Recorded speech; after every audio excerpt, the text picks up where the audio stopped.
What's up, everyone? Welcome to the Power Play with CJ. As many of you know, Rich Clune of the Nashville Predators has joined the ranks of Bissonnette as being an elite tweeter in terms of NHL players using the social media platform to show off their personalities and show how cool they are and how they can have good times and not be afraid to make themselves butt of their own jokes. Rich, please. But I was kind of wondering to myself, and I'm sure other people wondering, out of Bissonnette and Rich Clune, who's got the corner market? Who's got the market cornered in terms of being an elite tweeter and being the torchbearer for all NHL players to follow? I mean, it's really some deep stuff, and they're leaders in their categories, in this elite category, I should say. As I overuse the word elite like a moron. I like what Clune's doing with the Rich Please. I mean, Rich Clune Show, great Twitter handle. But Biz invented this. Biz, it's like the song Voodoo Child by Jimi Hendrix or Stevie Ray Vaughan. I mean, Stevie Ray took it to new heights, but Hendrix made that song.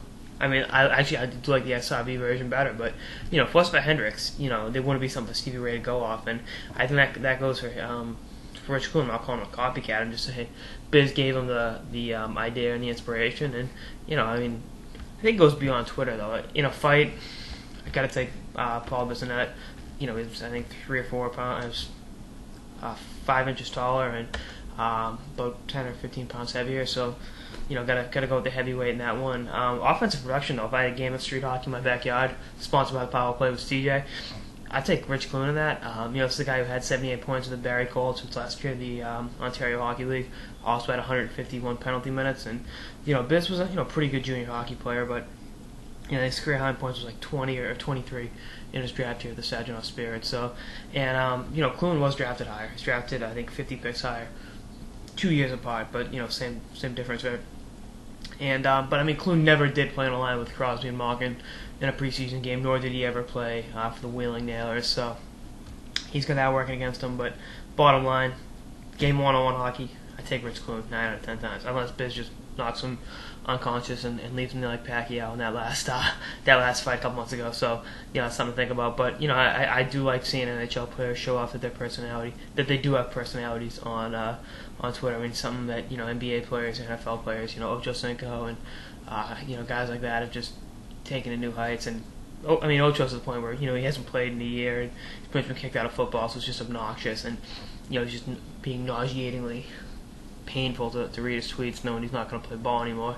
But hockey players, they get the personality, and I think social media allows people to see that in ways. I think if every hockey player was mic'd up, you'd need like a new rating. Like, it's not rated R or rated X. It's probably rated Z.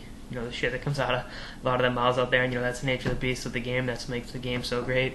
And I think hockey's lucky to have guys like Biz Nasty and Rich Clune that aren't the most skilled guys, but definitely are ambassadors of the game. I'm not going to say, role models, but definitely ambassadors of the game that make people, want to tune in and know more about players that, aren't Sidney Crosby, Alex Ovechkin, in terms of their skill-wise, but when it comes to using a keyboard or an iPhone to tweet, they're an elite company, and I think that's great to see, and hopefully more players follow suit.